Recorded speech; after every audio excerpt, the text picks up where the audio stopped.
Hey, everybody. Welcome to the GMI Rocket Show. I'm your host, Roman Zelichenko, former immigration attorney turned entrepreneur. I am the co founder and CEO of Laborless, an immigration tech platform that automates H-1B visa and perm compliance, and also the co founder of GMI Rocket, a digital marketing agency for the immigration and global mobility industry, and of course, which brings you this show.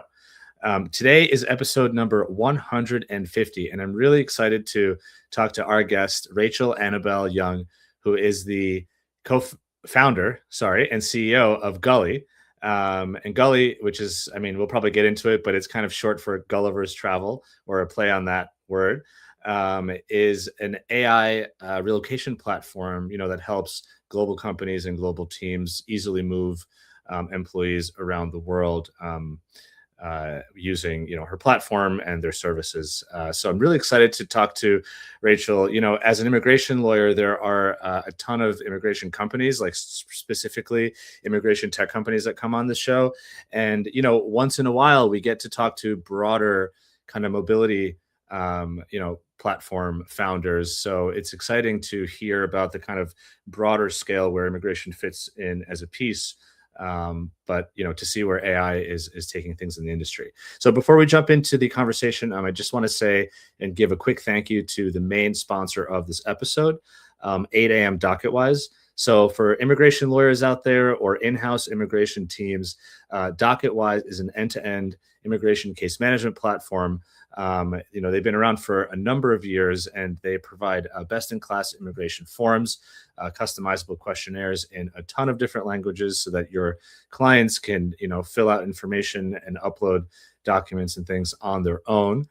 They integrate with a ton of different other apps that immigration lawyers use, from calendar apps to invoicing apps, etc. My app, Laborless, as well. They have great customer service. One of the things I really appreciate about DocketWise that I always mention is that fact that I think they actually really support the industry. They have a ton of great free content. So a podcast, they have a really great, useful blog, ebooks, free ebooks. They have their own podcast, on which I've been a guest, and of course they support this show. So a huge thank you to 8 a.m. DocketWise. If you're interested in learning more, check them out at 8 a.m. So the number 8am.com/DocketWise, or click the link in the show notes and tell them that you heard about them from the GMI Rocket Show. Okay, cool. With that, Rachael, thank you so much for being here. I am really excited to talk to you because we met a couple of years ago at Worldwide ERC, and there was already a lot of buzz about you and everything you've been, doing with Gullie. So I'm excited to actually have you on the show and, share your story and hear what you've done with Gullie. Cool. Thanks for having me. Of course. You are in California, right? Yes, San But Francisco. but you are a world traveler, I think, like I am a little bit as well. So I love to jump into kind of the background of my guests first. I mean, I think it's really fun and exciting to learn about the life of the person, because I think that always leads to kind of, it makes sense as to why they built the business that they built. So you were born in Singapore, which I haven't visited yet, but I super want to visit, like, so badly. I want to go eat at the hawker stalls. That's, like, I think about food most of the time Oh when yeah, I want to it's travel. great. So you're born in Singapore. Reading a little bit of research on you, you grew up kind of mainly in Singapore, but also traveling a bit to Australia and um, uh, Malaysia. Malaysia. Thank you. Yeah. With your grandparents. Tell me a little bit about that. I mean, did you spend a lot of time split between? Was it like summers with your grandparents in another country? Like, what was that like for you? Um, yeah, so my family is pretty spread out across most. I would say like I have family in most cities across the world. My grandparents also have moved around, like they still split time between right now Australia and Melbourne and Malaysia. And then at some point during my early life, they were also in Singapore. So I used to spend mostly weekends with them if they were in Singapore. Otherwise, like pretty much at the end of the year, we will all meet somewhere for like family gatherings. And so it was pretty normal for me to have to like travel to meet family. Yeah. Yeah. How old were you when you kind of took your first flight that you remember? Oh, that's a good question. I don't know. I know that I've been to a bunch of cities when I was like 2 or 3 years old with my parents. I don't Yeah. remember at this point. Right. But I should ask my mom. I actually don't know when was the first time I took a plane. Because when I was a little kid, I mean, I was born in Ukraine and we moved to America when I was 2.5. So I don't remember really, I don't remember our immigration process. I was too young. Yeah. Um, but my family also, like half my family lives in Israel. And so I'd go and visit my grandparents there when I was a kid. And so the first time I took a flight, I was 6 or 7 years old. And I was like an unaccompanied minor, quote unquote, and they give you like I had a stewardess that was like given to me to take care of me. It was interesting. So I'm always curious when other people travel young if they kind of ever had that experience traveling alone when they were little.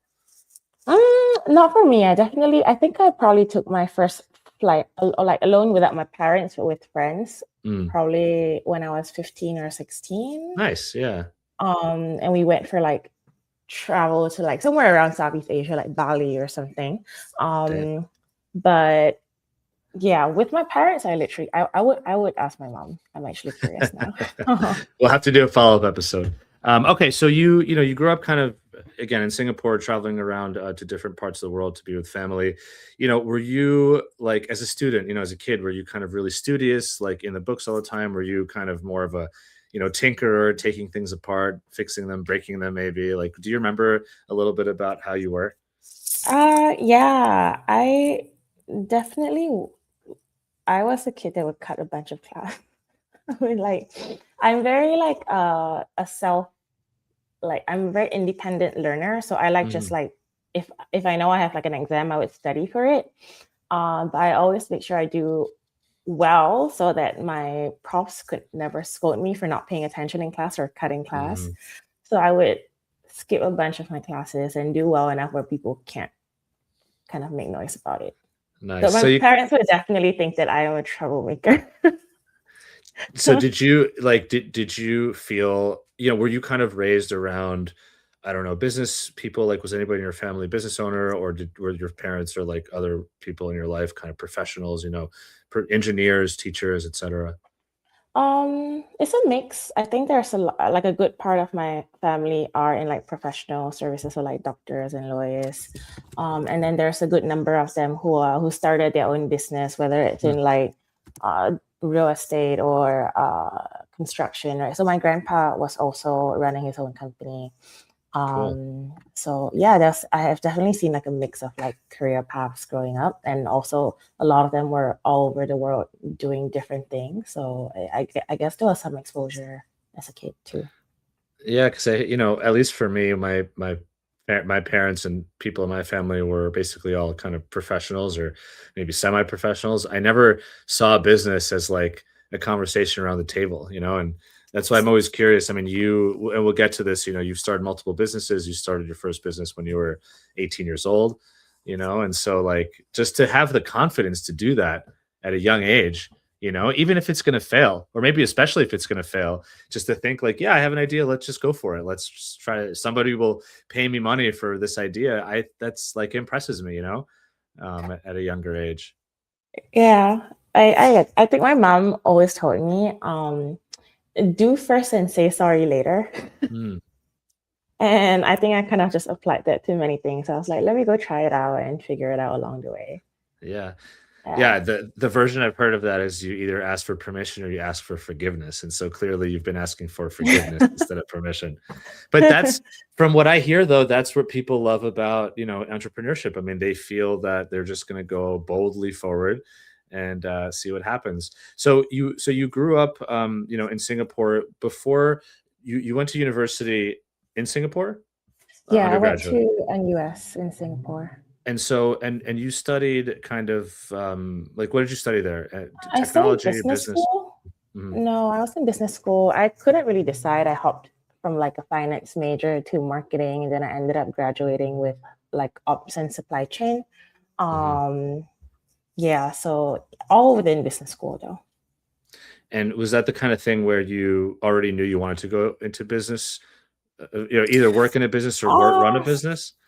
No, actually, well, I'm Asian and I wanted to do I wanted to do medicine, or like a good Okay. number of my family members were also like doctors and stuff. So I was like, oh, I should study medicine, and I Mhm. didn't do well enough to get into med school. So then I was like, whatever, I'll do a generic path. And I think a lot of my career has been like a trial and error of like, let me just try shit and figure it out. And by order of elimination, that's kind of how I got here. Yeah, you can't be skipping too many classes if you want to go to med school, I guess. Yeah, Yeah. guess so. Yeah. So you went to NUS, that's the National University of Singapore. Yep. By the way, how many universities are there? Because I know Singapore is obviously a very small country. Are there a handful? There are a handful, but I Yeah. think there are like four big ones, Hmm. and then a bunch of other private use as well. And so was National University of Singapore a large kind of university in Yeah, Singapore? I would say so. Yeah. Yep. Did you, and I know it's a small country. Obviously, Singapore is an economic powerhouse. There are tons of companies there, et cetera. But I also imagine that people, students who graduate from there maybe have some thoughts or ideas about working outside of the country, even for some period of time. Is that something that you thought about? I mean, when you were there, did you think, especially because you traveled a bit, you have family here and there, did you think like, oh, the world is huge and I'll finish university and then get a job and work somewhere else, or maybe go to graduate school somewhere else? Or were you always thinking like, I will stay in Singapore and live have my career here? I think it was fairly obvious for me from a younger age that I wanted to get out of Singapore. Mm, Like I enjoyed my childhood a lot in Singapore, but I think the moment I was in school, every opportunity I could find to like move abroad, I would mm. try to. So I would apply for like summer school, winter school, apply for like exchange program, like everything basically. And you did this on your own. I did this on my own, yeah. Did you get accepted to any of those programs as a kid, I like got as a accepted teen? into a lot of them until one point my parents were like, this is like very expensive. You gotta like figure out a way to pay for your own like college and for all these like things. Yeah, I think I got into like a bunch of summer and winters at like maybe UBC or like Imperial, I think in London, like a bunch of Mhm. different countries and Switzerland as well. And at some point my dad was like, this is like very expensive. So go and figure it out. Which of those programs did you end up doing? Like, I'm curious if you actually had that experience of being kind of a, exchange student for some period of time. I did a year in New York. So I went to Mhm. NYU. I did like a program where it was a part-time study and a full-time internship at a startup. So I did it Cool. for a year and I ended up working for that company for like 2 years in total. Like, remotely when you went back. Yeah. So I did 1 year in Mm. person in New Yeah. York. And then my second year, I went back to Singapore and continued. And this was during your undergrad studies. This was undergrad. Yeah. Yeah. That's awesome. Do you like, so what kind of role? I'm just curious, like at that point, you're an undergrad, you're studying business, maybe you're unsure of exactly what you want to do with your career. What was some of that like early exposure that you got at that startup? Uh, it was a really small company. We were in franchising, so also a fairly like niche space. So Hmm. they would take companies from basically like 1 to 100 halal guys and all these companies and scale them across the US.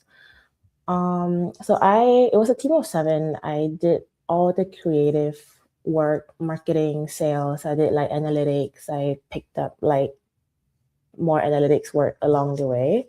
So I did like a whole range of things, basically whatever they kind of needed help with. Yeah. I mean, that must be Yeah. such a great experience.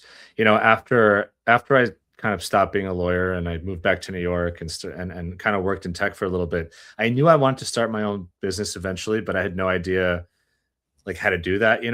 And so I got Yeah. it's a little bit different, but I got a part-time job at a startup doing a variety of things, and it was the best educate like for free. I didn't get paid. It was the best education, just to see how small businesses make decisions, how quickly they roll things out, like how quickly and easily they delegate things, the trust that they have. You were an intern, I guess, or maybe Yeah. right, or like and they probably trusted you. They just said, "Here, go do this," and then like deliver. Yeah. It was You know? like, I think on my first month, they were like, we're going to send you to Boston for a conference to represent the company. And I was like, all right, first Wow. time, first month. And they just like put me on a plane and sent me off. It was kind of crazy. Do you feel like those kind of experiences gave you like boosted your confidence, to when you eventually did start your own business to just say like, I could just go out and do these things, right? And be Yeah, successful with them. 100%. I think they did. Like I had a lot of anxiety along the way. I was like, shit, like I don't, like I felt like I was just a 21-year-old at that point. Mhm. Um, Builds character, I guess. Yeah. So you started your first business at 18. I guess you were at college, you're at university I was actually before college because before. college was at 19. Yeah. Okay. Tell me like tell me a little bit about the business. What was it? It was actually by accident we started the company. I think we were like just throwing massive parties and like events. And it got to a point where there were 400 people coming for the parties.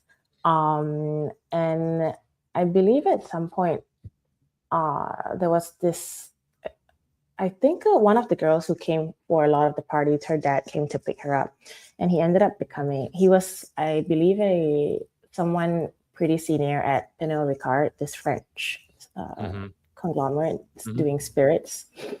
Um, and so Pernod Ricard ended up becoming our biggest client. So me and a couple of my friends started the company. We started helping them launch products like Martell in Singapore. We did Wow. rebranding for them. It was super fun. We literally just started off with like vibes and we were like, oh shit, we're making a lot of money. And we just kind of like went along with it.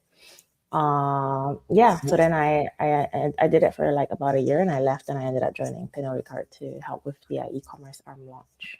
So when you said that you kind of started throwing events, were you just getting friends or other young people together like at events? I'm just trying to understand because I love this story, right? The idea is that you're kind of were an accidental entrepreneur. You weren't doing this because there was a business plan and you were thinking about you were just organizing. No, yeah, we were just organizing parties and it was like me and a couple of friends all doing our own different things. And then at some point, because Singapore is so small, we all kind of Mhm. just crossed paths. And then I think the youngest one was so young, he was 16, and there was five of us, and the oldest one was maybe 21. So that we Mhm. started doing events together. And so we would like hire DJs, hire photographers, figure out the venue, and like do all these like logistics Gotcha. stuff. Um, How would you spread the word about these events, like to get 300-400 plus people?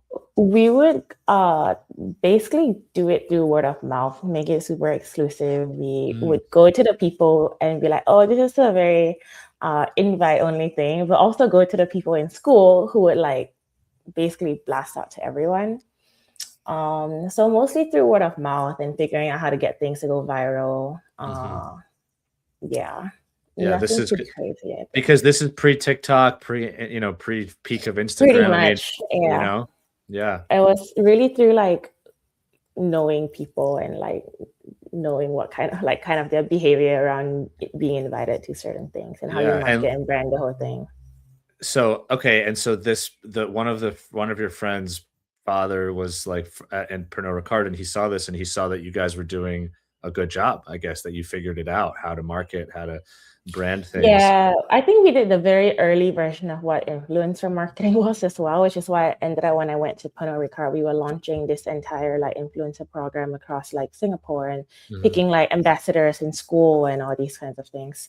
So basically getting folks to just share amongst their friends and like doing like photo shoots or doing like campaigns around it. Basically get creative and just try a bunch of stuff. That's that's so great. And by the way, but this was a profitable business for you when you were Yeah. 18, 17, 18 years old. Yeah. How did you what was it like kind of making, I guess decent money when you were a teenager? Just out of curiosity. Um, It was cool. I mean, I was just like, I was more focused on enjoying doing the stuff. So I was like, oh, cool, I have money. And then I also enjoyed photography a lot. So I did a lot of Mhm. freelance work for like brands and like cars and all these. And so at some point I was like, cool, I have money. I can like go and do stuff and I can travel and eventually paid off my college loan from all these random side quests I did in Wow. life. That's so cool. I love that. Okay, so you've now had this experience. You've kind of built a business that was fun and profitable, and also you leveraged into some interesting opportunities at Pernod Ricard and others.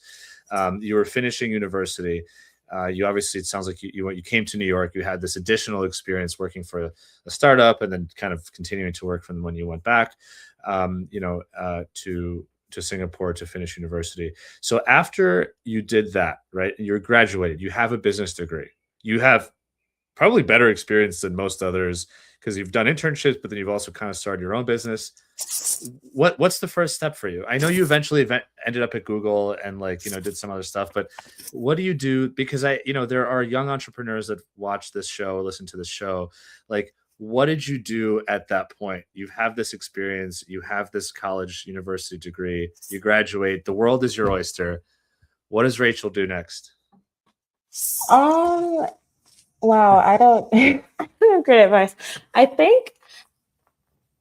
Thinking back, by the time I graduated, I probably had done about like 20 jobs at that point. I would work at ice cream stores, work at retail. I was tutoring like math and all these things.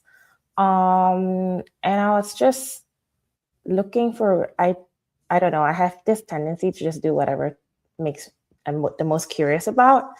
I didn't really have, when I graduated, I was thinking of going back to New York to join that company. And then I ended up not going back and joined Google instead. Like, I was juggling a bunch of things. I graduated, I was like considering going back to New York. I had an offer from Google and I was doing some photography work, and I was also doing some side pageant stuff. So I think I was just like, let me just try to juggle as many of these things as I can, like life maxing or whatever people call it today. I guess a big part of it was feeling like I always enjoyed building my own things and having that freedom to work on what I want to. But then at the same time, I think back in the day, startups weren't that cool. And there was definitely a bunch of people that I knew who were like, "Oh, you're not joining a company because you can't get a job, so that's why you're doing your own company." Also, I think that was also a part of the reason why I ended up at Google. I was like, all right, whatever. I also wanted to kind of prove that I could get a job somewhere. Yeah. A bunch of reasons. What was your time like at Google? I mean, it's a company that a lot of people would love to join, and you were there for, I guess, just about a year. I guess you spent some time at YouTube as well. Or was that, I don't know if that was part of the same. It was. So I started off as a kind of like apprenticeship program of sorts. It was great. I loved working at Google. I had a great team and everyone was super supportive. Like, I think very early on, so I had this manager, her name is Amna. She and a couple of other like managers I had at Google basically sat me down and was like at the start of the apprenticeship, and she was like, "Hey, what do you want to do in life?" And I remember telling her that, "Oh, I want to be a founder," because at that time I was already like trying to start a bunch of things on the side. And she was like, "Okay, what are the skills you need to be a founder?" And I was like, "Okay, marketing, engineering, this and that." So that's how she supported me to get rotations, or like take up different projects in different orgs. So I ended up doing work for YouTube product marketing team. And then I did some stuff for the cloud sales enablement team, worked on Google Shopping as well. So I had super supportive team at Google, and I'm still very close to them till today. So absolutely loved my time there, and I attribute so much of like my exposure and like what I'm doing now and things I've learned to like the people who I worked with there. So, as somebody who worked at an organization like that and then went on to start her own company, do you feel like, let's say there are other young entrepreneurs that have a great idea, or have some ideas, do you recommend that they get a quote unquote traditional job, at least for a little bit of time first? Or do you think that it's okay, you could just jump into your own idea and figure it out? I think now retrospectively, I am very thankful I did. I think it gives you a very strong base and credibility for whatever else you're building. I think sometimes the struggle later on is getting people to take a bet on you. I think Google gave me the opportunity to be like, oh, this person is probably like a fairly smart person if they have worked at like a big tech company. And so it like helps you build trust faster. I'm sure, there's a lot of people I know now who are super young, super successful, never had a job at any corporate of any sort. But I would say that it definitely helps, especially now when I'm in the US. I didn't go to an Ivy League or one of the classic schools that you see a lot of like the founders come from, like Stanford, Berkeley, and all these schools. So having some kind of like track record does help you as well. And I would add to that. In addition, I know some friends of mine from, high school, university, who started businesses but never had a corporate job. And even little things, I mean, what you're saying, I definitely agree with: the pedigree, some name recognition, even simple things like organization. When you step into a big corporation, it is by nature organized. It has to be in order for it to run. Yeah. And little things like, how do I separate folders correctly? How do I, do division of labor amongst, interns or people? Like, thinking in a structural way isn't something that I think comes very naturally to people, just because, we grow up at home, we go to school. Like, it's not, unless you worked somewhere else. And I feel like what I learned, having all sorts of corporate internships and, a couple of, let's say, real jobs, quote unquote, before I started my business, now when I run my business, like, my files, everything is, I can find things. I mean, I know that sounds really silly, but people are so disorganized. I mean, you've probably been to people's homes and you're like, wow, how do you live like this, or whatever the case may be, right? Yeah. And so people can be disorganized in business, and I think that actually can lead to inefficiencies. It can lead to mistakes, things like that. I found that that's also something, even if you have a mediocre job, but something like that gives you some foundation of, being Structure. more structured. Yeah. Yeah, 100%. I think the network helps you, and also just like seeing how people run teams. Like, I mean, I feel free to ask anyone on my team right now, but I think the way that I have thought through like the interview recruitment process, the culture that I'm building, the kind of like interactions that I have, and even the people that I realize I enjoy working with, I have kind of modeled a lot of that probably of my time at Google, and obviously all the other companies that I've worked at. But I would say that Google probably has played the biggest part in shaping a lot of like how I think about building a team now at my own company. So this is you set it up so beautifully. So you worked at Google, you worked there for, about a year.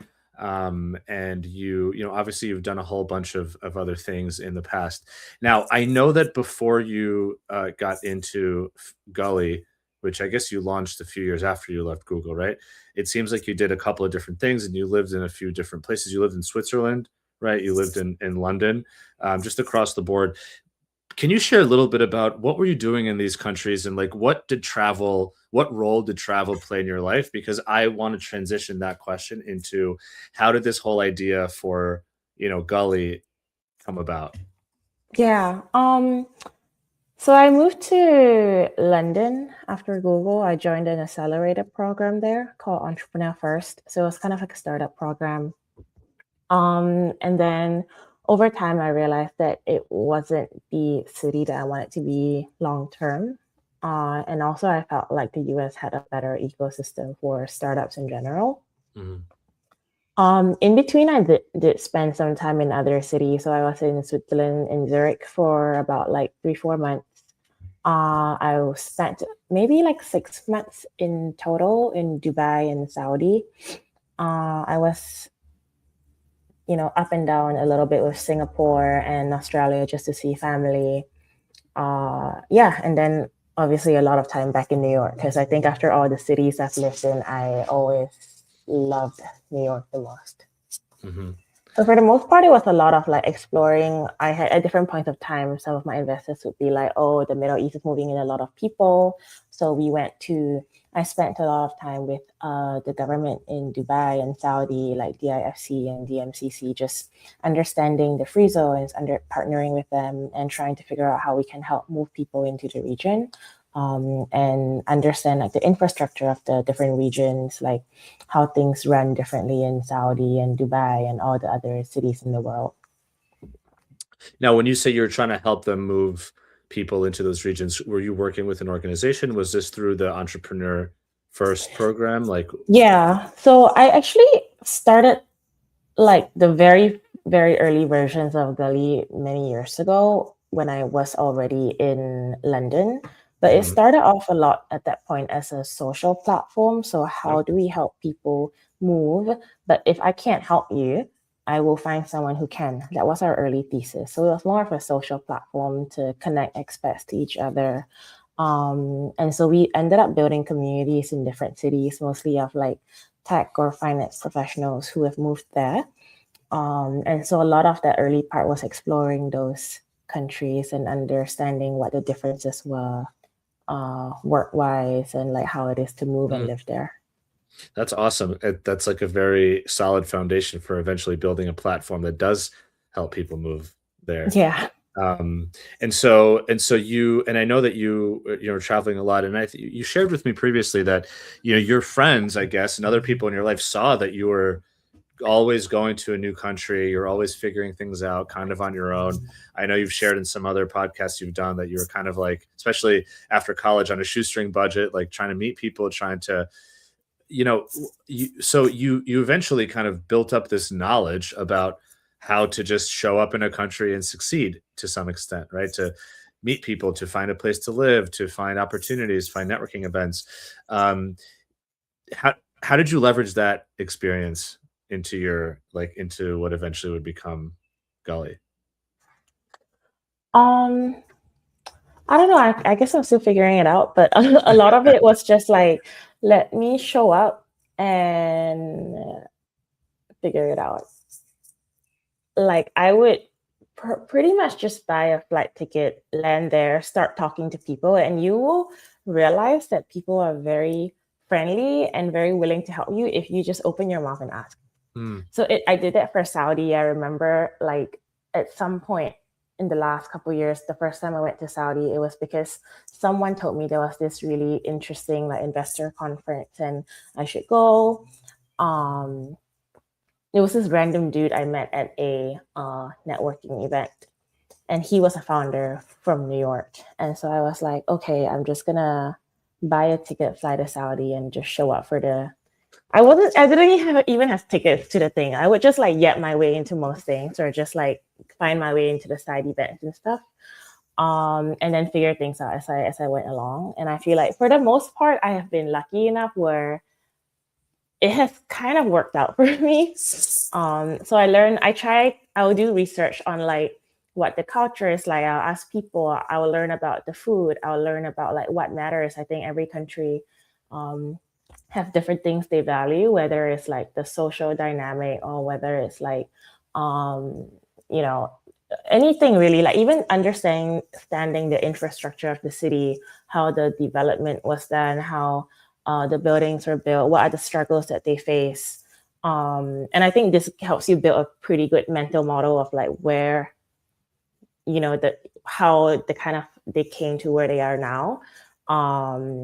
And then you kind of map things. Like I will map kind of like the social like circles in the city. I'll map like what the infra is like and then try figure things out from there. Like I just talk to people and just try things really. Were you scared ever Yeah, or nervous? 100%. I think there were many times it was probably like not the safest things that I did, and I was just like, whatever. Like I would just like I have this good friend called Asher, and he used to be a part of this thing called 500 startups, and he was one of the people who met me when I just flew to Saudi, and he was like, "You're absolutely crazy," and I have two daughters, and if they did this, I would Yeah, absolutely not allow it. right. But I think like so for the most part, I have found so a decent amount of success and knowledge just from like trying things. Definitely scared, but I think there's a lot of excitement behind it as well. And I enjoy the process of just like exploring stuff and learning about things and like pulling people and like ideas together. So I guess that's been pretty great. So, and I only ask because I've traveled solo quite a bit, but as I guess as a young man, it's maybe a little bit different than traveling as a young woman. But I definitely overall agree with you. I mean, most of the time, people are so nice in any part of the world, and especially if you're honest and open, you need some help, you need some assistance. 99.9999% of the time, people will help you with no expectation of anything in return. They don't want you, they don't, if anything, if you try to give them money or anything, they'll be like offended that you won't just accept their help. Yeah. And so as much as especially as a lawyer, it's like risk mitigation. I think traveling that way, within reason. I mean, don't go into a war zone, or don't, go somewhere where there's some track record of something terrible, but like, it exposes you to different cultures, and it gives you the opportunity to remember that people are good, and that. I think one of the hacks I realized, sorry to interrupt you, was like No. trying to learn the language. Mm. So I have picked up like a little bit of like all these different languages, and I feel like the effort to do that helps as well. Hmm. Even a couple of words, right? Like you say hello and thank you, and they're just Couple so. words, or like you're on like Duolingo, just learn how to like order food, or like ask for like where's the bathroom, or like Yeah. something like that.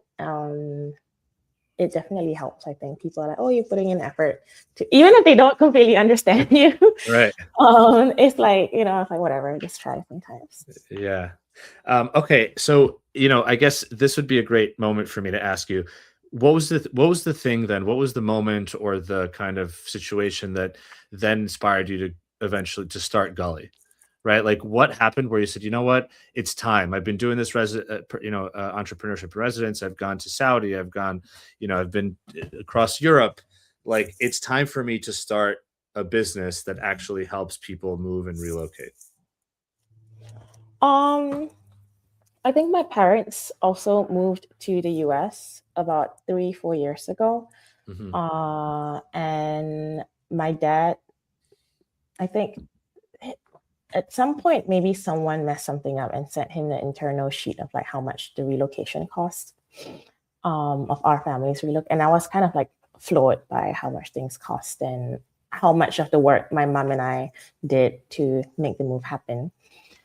So I started digging into it. I started to understand how the industry worked. I would reach out to a lot of mobility managers on LinkedIn. I would basically just ping everyone and be like, hello, I'm curious about this space. Can you tell me about your job and your life and, what this entails? Hmm. So over time, like, again, I think today that's how I know a lot of like these mobility folks at different companies, is because I literally randomly would ping them on LinkedIn or something, and I'd be like, yo, I am just trying to learn something here. And then at some point I think it was 4 years of what felt like a lot of no meaningful progress. And then at some point you look back and you realize that everything kind of compounds over time, like your network, the experience, the knowledge that you have. And I pivoted so many times. I was like, oh, maybe we can't do social, then we do fintech, and then we try to like build, logistics, and like kind of that's how we are here today. But it was like, I wouldn't say there was this particular moment in time, but more of like a combination of like everything that was going on, and people were coming to me asking for help on how they could move as well. So at some point I was like, okay, I kind of figured out what we should be doing, or what I feel like we could do differently. But yeah, not really a particular like. Yeah. Well, that is, you're right. I mean, it compounds, those moments compound, and they kind of just lead you to a moment where you say, you know what, you take a step back, you see everything you've learned, the people you've met, the problems you've faced. Okay. So before we jump into what Gully actually does today, I just want to take a very, very quick pause to say thank you to the second sponsor of the show. So just bear with me for a second, Rachel. So the second sponsor of the show is a company called Lex Reception. So Lex Reception is a legal intake, reception, and client support service. From answering phone calls and messages in real time to scheduling appointments, Lex Reception provides immigration law firm and frankly other law firm clients with 24/7 legal answering specialists. So basically, you don't have to hire full-time staff. You hire Lex Reception, and they give you folks that can answer phone calls, emails, messages, etc., to your law firm, without training, because this is what they're trained to do already. Lex Reception can also proactively reach out to prospects. So they kind of connect like an outbound sales team. They integrate with a number of platforms like Clio, Practice Panther, LawPay, and other tools that law firms use. So if you are in a law firm or a legal professional and you're interested, please check them out. They are offering $250 off your first month of service. So use the link in the show notes and reach out to them. So thank you, Lex Reception, for sponsoring this episode. Okay, what is Gullie? I know I kind of broke the news a little bit. Gullie kind of stems from Gulliver's Travels, which most people probably either have read or know. But what is Gullie? What does it do today? Like, what is the pitch to immigration or mobility people who are watching and listening? Yeah. So Gullie is basically an AI relocation platform. It is initially built to solve a lot of the struggles that I went through. So figuring out how to move and get support in another city on a very low budget. And so essentially what we do is we've been building infrastructure for this relocation vertical. So everything across like your immigration, healthcare, banking, figuring out where you should live, moving your furniture, moving pets. We're trying to basically roll out all these into a platform so that you're able to plan, manage, and execute everything through one place. So we built infrastructure for that. We built infrastructure for payments. And so basically a lot of these operations behind the scenes could be automated, and that's how we bring the cost down. And the goal here is really to offer great relocation support at scale so that anyone moving can get good support, whether you're a startup or like an individual who is kind of struggling to move and you want access to that. Because I don't think the money should be the barrier to good support. Yeah, and I guess you mentioned earlier you saw the invoice accidentally or the document that showed how much your parents were like how much the company was it a corporate relocation? It was a corporate relocation. It was like a little under like 200 grand if I remember correctly. It was crazy. Yeah. And you said that you had to do a whole bunch of work too, right? It was mostly my mom who did everything at that point. And my dad was so busy like working and whatnot. Yeah. So yeah. So the company paid 200 grand. Your mom didn't see any of that money, but she did a whole bunch of work to make it happen. Yeah. I was like, make it make sense. Like what's going on? The math wasn't mathing in a sense. Yeah. Okay. So it sounds like, Gullie and it's an AI powered platform, right? So, I mean, I know it's, so kind of what does that mean? Because AI gets thrown around a lot in the industry and, we all know now about ChatGPT and Claude. I mean, those are really kind of commonly used AI tools that can draft things for you with a prompt. But how do you figure in AI into an infrastructure play for the mobility or relocation industry? Like, what does that mean? Yeah, so I think that's just like a lot of coordination that needs to be done, a lot of research and a lot of personalization that goes into planning and making a move happen. So whether that's liaising with like your different vendors or picking a vendor, figuring out when's the best time to move. All these are things that an AI can probably help you with. Like there are a bunch of different agents now that you can build to either manage your emails or figure out dependencies, right? Like if I were to have my visa delayed, maybe my flight gets delayed, my hotel booking gets delayed, and all these like trickle down effects. And so that's a big part of it. And then other than that, it's just like being able to make sure everyone is educated enough and is personalized for their particular situation. I think beforehand, it's a very complex thing because there's so many things that go into a move, like understanding your particular background or nationality, maybe your budget plays a part, maybe your policy that the company gives you plays a part. So all these different things, and being able to distill and like organize that information into like an actionable item and tell you what's next and what could potentially go wrong, I think is really important. So you might not necessarily, you could still figure a lot of these things out without AI, but I just think it makes it so much easier to take a lot of the busy work away, like the research work, a lot of the initial outreach if you're trying to find the right vendor or find someone who's available and find someone who's within your budget or someone who maybe has done a lot of work for other people also from Singapore, right? So I think all these things play a part, and it's just so much easier to distill information and execute things at scale with AI. who are your like who uses Gully? I mean, who is the I guess I'll say because there are probably a number of different parties. Who's kind of your paying client, right? And then we can go from there. Like who is the person or the company that signs up with Gully, creates an account, and then how would they use the platform so people can understand it a little bit? Yeah. So we've had a lot of startup customers, and so typically the founder or the head of people would be the one who would reach out and use us. So they would there we have two parts of it, one for the employers and one for the employees. And so they get an access to the platform, they initiate the move, and then the employees get to basically use their own experience in a different platform. And so it's kind of like a B to B to C, but we've also supported a lot of individuals moving who work at the big tech companies or hedge funds or private equity firms, and they get, a big amount of like lump sum or just like cash, and they don't know how to get support. Or even at startups where, a 22-year-old gets like 30, 40 grand and they're like, dude, I don't know who to talk to. Yeah. So then they kind of reach out to us. So we've supported both.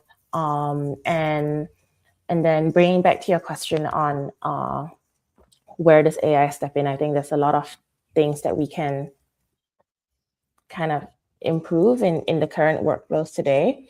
Onboarding calls and like creating your profile and figuring out how to personalize the experience for you. There are so many things we've been testing internally, like voice agents, being able to fill in your profile for you without you even having to type anything. So that has been most of our demographic. I would say a lot of them are between 20 to like mid 30s. They want to move. They think that they can get a lot of stuff done on their own, or they're also very pressed for time, maybe. And so this basically takes a lot of the busy work off their plate so they can focus on their job. So we've built a lot of it around speed of execution, and being able to help you make decisions quickly. Because I think luxury basically means you have someone to make the decisions for you, or reduce the information so you can pick between 2 to 3 options, right? Yeah. So you probably, when you were first doing the research and you were reaching out to people, you were probably talking to mobility folks at bigger companies, I imagine, like companies that do a lot of moves. Do you, can large companies use Gully, or, is that maybe the vision for the future? Because, obviously the relocation industry is massive. I mean, I'm in the immigration sort of slice of the whole pie, and that's a very important one. If you don't have a visa and you need a visa, the rest of it doesn't matter. You can't physically show up into the country. But once that's done, this is always one of my takeaways for any business immigration, like attorneys or anybody. We live in a bubble where we think the visa is, after that it's all easy, but actually that's when the challenges begin. You have to figure out where to move, how to get your stuff there, how to settle in, where to find a home, where to find a school for your kids. Can your spouse work, all these things. Maybe there's cultural integration depending on where you're going as well. So there's so many moving parts. Do you think that Gully is a platform that like bigger companies can use, should use, and like what is the benefit of having an AI powered Relo platform that really, I guess, creates efficiency across all of these different steps? Yeah, that's a big question. So now we're moving towards larger companies. There have been enterprises that have reached out to learn about Gully. I think that it's really understanding the population that you have, that you're trying to support. So because we still have a 24/7 human team to step in anytime you do need extra help. But a lot of the initial experience is through a platform, right? And so understanding who at your company would enjoy using a platform or experience like this, I think a lot of the AI native kind of like population, or like engineers or the younger crowd today, are a lot more comfortable talking to an AI, whether it's over the phone or even texting an AI, because if you're able to get the answers that you need quicker, they don't really have an issue with that. So really understanding who you're trying to support, and then bring Gully in to see if we can be that solution for you. That's kind of how I've been thinking about it so far. And obviously there's a lot of other players in the space or like, the RMCs, the suppliers, all these different vendors in the industry. And I think just being able to work with them or work through them is just something that we've been exploring. Yeah, I mean, because I can imagine a company like Gully kind of sitting in the middle. I mean, you could be you're like the SaaS layer potentially to all these different I guess suppliers across the chain of suppliers because so Yeah. many. There are a lot of suppliers, and I would say that the one thing that we do have is a really strong engineering team. Mhm. So typically, a lot of the suppliers, if they don't have their own in-house engineering team, and we want to work with them or partner them or bring them on board, we take on a lot of the work of building out those like automations or like agents that can pull them into our system. Mhm. Okay, so I'm a company and I, work with an RMC because I have moves all over the world. Maybe I have a big immigration team in the US and then maybe partners across the world in terms of local immigration in different countries. Maybe I work with the RMC to help me connect to the DSPs and whatnot. Who do you and I'm saying this practically because like different people watch the show and I want the right people to reach out to you. Who across that ecosystem should call you? Typically, it has been the person who runs the relocation programs at Mm, smaller companies that tends to be like talent ops mhm, or head of people, and maybe the folks who have been managing the relocation population, even if it's mostly on the immigration side for the smaller companies. And I would say for the enterprises, a lot of them have tended to be just head of mobility or the people who because there's like I would say immigration, tax, and the relocation piece, right? So typically the ones who end up being the most relevant to learning about what we do is the ones who run the relocation side of things. mhm. Got it. Right. Because the immigration folks, I mean, as maybe viewers and listeners of the show know, we have our whole own ecosystem of service Yeah. providers and like tech companies and things like that. And yeah, and then the relo people are, juggling a million different things. I mean, a Mhm. million different things. And it's one of the Yeah. most, and then of course the in-house team is responsible for not just those things, but also the humans, the employees, bombarding them with questions.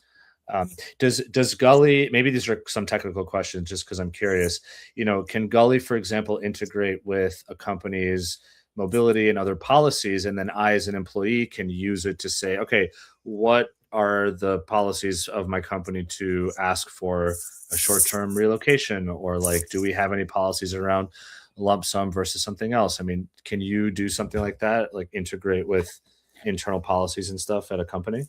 Yeah, so during the onboarding, that's when we kind of like put in all the different policies that the company has. Or if they don't have one, if they're a startup, we can give them like a starter pack kind of off the shelf Mhm. relocation policy. And then from there, that actually tailors the experience of like what vendors you end up using based on the budget, based on the employee policy. It tailors the kind of features you get access to. And so the mobility manager actually has the ability to kind of shape the experience from that. So you input the policy, you can tailor the features, you can tailor the vendors, and the analytics across everything is tracked as well. Mm. That's cool. Yeah, because I've heard, going to Worldwide ERC and other conferences. By the way, are you going to be there this year in Chicago? Yeah, well, I see you there. So I know a lot of the conversations there are about, when companies are thinking about in-house teams are thinking about how can we leverage AI. One of the low-hanging fruit is um, enable employees to interact with mobility policies, reload policies through a chatbot because that way you don't need a human being to look it up and just regurgitate for you. mhm. But I guess also initiating a move could be cool. So can an employee just sort of initiate a move through Gully if the company is on board and then like they say I want to do this and then the right people across the organization are then notified and can sort of make an assessment. Is that possible? At the moment, no. Typically, what happens is if an employee wants to use Gully and the company isn't a customer of ours, they kind of just reach out on their own. We've had people from like Google and a bunch of other like tech companies reach out to us as an individual. And they're like, hey, we got a bunch of money and I see. we want support. And so then they become kind of like a B2C move. Yeah. Oh, so that's where a company gives them a lump sum and they're like, you're on your own, buddy. I don't know. You Pretty do what much. you need to do. Okay.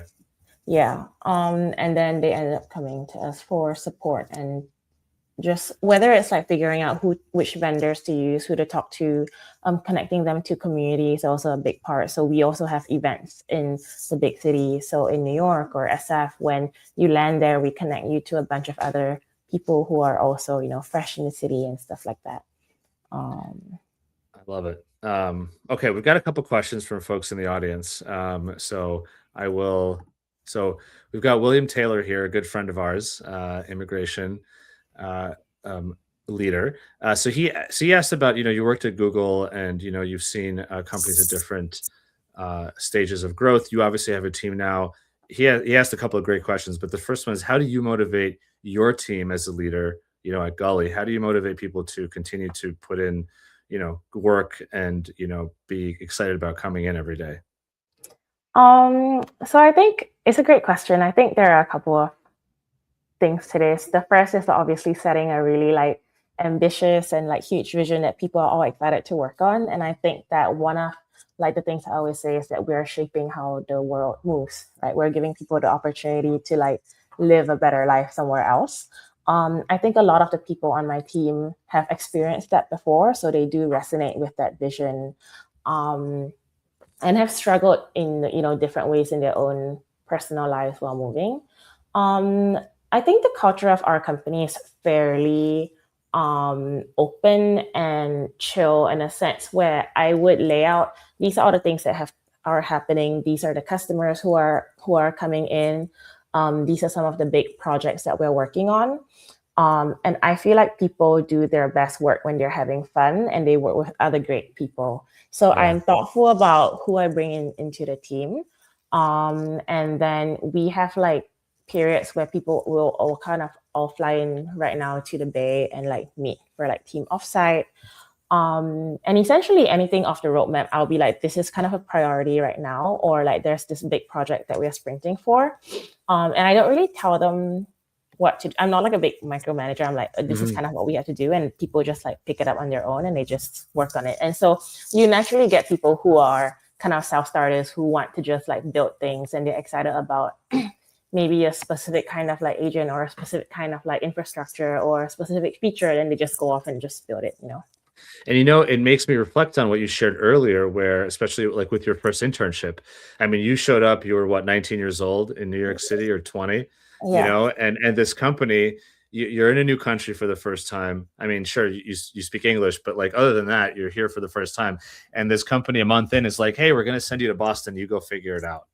And it sounds like, and you're sharing that your mother told you, like, basically, right, you do first and then you kind of ask for forgiveness later. And so, Yeah. and that's why it's interesting for me to reflect on that, because it feels like that has shaped your philosophy as a doer and also as a manager, because you maybe look for people who are more likely to work independently. Like, of course they'll listen to you and they're going to all work together as a team and come to conclusions, but then when they disperse, you don't have to check up on everybody to make sure they're doing the right thing. They do what No. they need to do to make it happen. Yeah, I normally just ask them at the start of the week, hey, what are you thinking of working on? These are the big things at the company. Go, pick what you want to do. And I always tell them that it's fine to go try stuff, fail, like doesn't matter. And if there's anything blocking you, I will unblock that. So if you need money for a subscription or like a tech tool that you want to try, like go ahead and try it out. I am also here to kind of support you. Obviously, we're all kind of sprinting towards big things as the company. But then on a smaller level, I'm kind of like, I think people do need the freedom to go and try things, and it makes them excited to do great work too, right? Because they're proud of what they built, especially for engineers, I think. Listen, I agree with you 100%, but not every manager and CEO feels this way. And actually, so Marianne, who is a longtime listener and a wonderful friend, says, I think your personality, lived experience, and insights are great. to make Gullie successful. And that's kind of exactly what I'm saying, and that's what's interesting. We've got another really good question here from William Taylor, and this may be, it's an interesting one because RMCs are a big player. So RMCs, for those who may not know, are relocation management companies, and they work as sort of they help manage the global relocation very often for large companies, right? Sure, those companies might have U.S. Immigration Counsel, but if they have offices in 75 different countries, RMCs are the specialists that make sure that the moves happen, that it's compliant with the country they're going to. They connect them with service providers as needed, et cetera. Gullie, it sounds like, is sort of in the middle of being an automated version of that a little bit, but really more so an infrastructure that allows RMCs to maybe use you and thrive. So I'm curious, and I guess William is also curious, what's been your experience kind of, interacting with RMCs? Have they shown interest? I mean, to whatever you can share, obviously, but, are there conversations where is there an opportunity for them to leverage the AI and the kind of more maybe advanced software that you've built, et cetera? I've had a mix of responses, for sure, from the RMCs. Like, some of them are very defensive, and then some of them are also super excited to work and partner with us. So it's still something that we are figuring out now internally, and we're having a bunch of discussions also with some RMCs to see whether we can partner with them, integrate with them on certain parts of the business. And again, it brings me back to the point of what I said earlier, that you need to understand what population you're serving, because we are definitely a more tech-forward solution. And so that might work for a specific demographic within your company, maybe like researchers, engineers, or like young talent and fresh grads, interns. And then it might not work as well for people who just want just a human to talk to them for the entire experience. And RMCs have like a huge supply chain of like partners, and they've just like built up their brand after so many years. So it's kind of like something that we are figuring out now as well. And I probably have a better update for you maybe a year from now. But we're exploring both paths of working together with the RMCs who are open and curious to do so. And then also with the smaller companies who don't look at RMCs, either because of a culture difference or because of a budget difference. That's where we work with the companies directly. So if you're an RMC and you're listening to this or watching, reach out to Rachael, learn about and ask about Gullie, because maybe you could use it, you can integrate with it, you can benefit from each other. And just I know William Taylor's been super active here in the comments. He said, I'm inspired by what you're building, and he's had the benefit of seeing the platform. So William Taylor, again, a good friend, he's a partner at a law firm called USI Law, and he said it's freaking amazing, powerful, and driving a modern UX. William. So thank you, William. Really, really nice of you to share some nice comments. Okay, so I guess as we wrap up here, one last question maybe for you is, you're building, or you've built, right, and you're sort of growing and expanding on a tool that's bringing AI, and agentic kind of support, so AI agents to the relocation space, supporting in-house teams, working alongside providers and RMCs, et cetera. What do you see as the vision of, or like the future of the industry? I know that's a big question, and I know AI is already here, and but like, maybe this is a little bit of a sci-fi question, but what do you envision? I mean, you have to be building towards some kind of a future that you think is different from what exists today. So I don't know, what are some of your thoughts on how the industry might change? It's a great question. I personally think that at least on the experience side of things for the people moving, it will move towards a lot more personalized in terms of having like like what I think is they're gonna have like a personal relocation consultant in their pocket. You can pull out your phone, press a button, you can just talk to a voice agent. A lot of the voice kind of like AI has been so powerful, it sounds like a human now, or can really respond like one. So you can just context dump a bunch of things about your move, and it will just like kind of guide you through your particular process. And because everything's built, or at least how I think about it, is that the industry is moving towards a place where people are trying to connect things together. So whether it's through MCP or through like pulling data into like a common, having one shared platform where all the different suppliers and like corporates and as well as employees can connect to. That's kind of the direction that everyone has been talking about for a really long time. And I think it's becoming a lot easier now with the tools and with the kind of like new releases of like LLMs and all these things. But yeah, I think the future is that people should be able to get great support. I think that policies would change very drastically. I think that money might not be the biggest differentiator, like the budget would not be the biggest differentiator in terms of the kind of support you get. Maybe the types of vendors and services and the number of support, touch points that you get. But in terms of being able to get the right guidance, I don't think that it should be limited by the budget. And I think that's very doable today, because AI is so powerful, it can really understand what you need to do. And just like how ChatGPT and Claude today can already be like sending your emails for you, doing a lot of these like low level coordination work and planning work, putting stuff on your calendar for you. Everyone's going to have like a personal concierge service basically powered by AI. And I think that's going to happen very, very soon. We've already seen it happen. Yeah. Yeah, I mean, I agree with you, especially if you can somehow, obviously train these models to not just have generic information, but also company-specific information, like you said, when you're onboarding policy information, so that you can ask it and be sure that what it tells you is going to be okay with the company, right? Like you can just sort of get rid of a little bit of the human kind of back and forth coordination, which takes up a lot of time and is purely operational. It's not, strategic or anything like that typically. And I guess transparency is a big thing that we're going to move towards too as well. Like similar for a lot of other industries, like how much you're paying for certain things, where the money is going, how things are being done, the process of things, the workflow of things. I think there's going to be a lot of transparency around that, as well as like the payments as well. So I think right now, this is something that everyone has been struggling with, or like just trying to figure out where money is going, whether it's a lump sum or whether you're paying it to an RMC.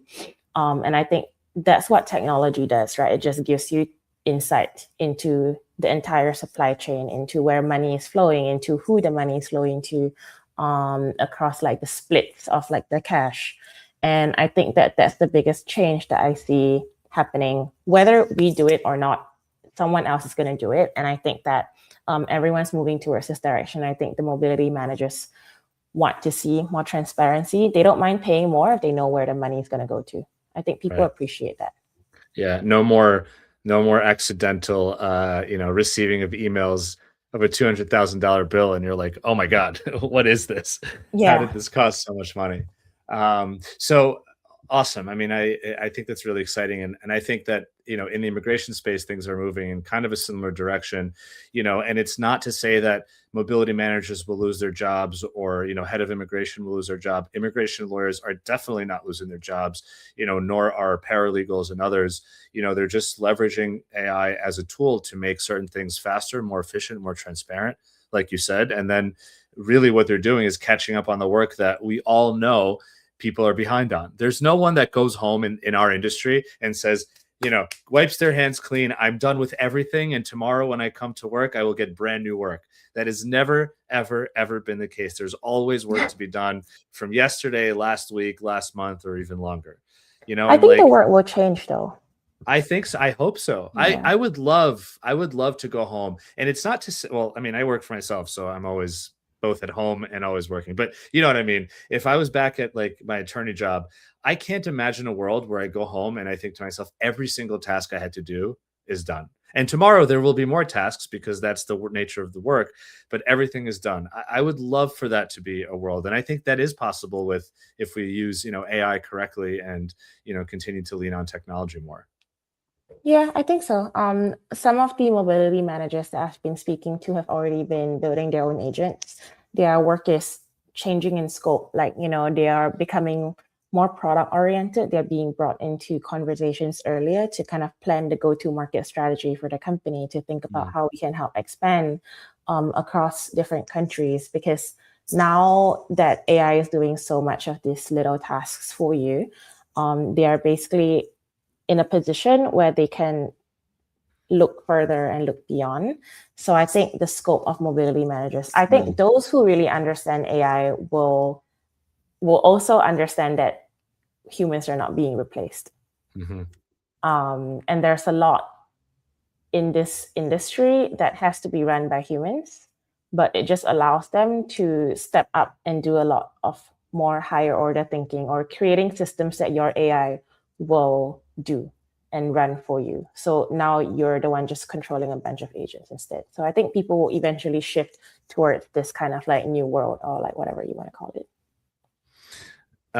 This is such a off topic, but I'm not a big Star Wars nerd. Or do you know Star Wars at all? I do, but I'm not the biggest follower. Well, me neither. Me neither. But I just watched the show The Mandalorian on Disney Plus. It's like because there's a movie out now, so I wanted to watch the show, go see the movie.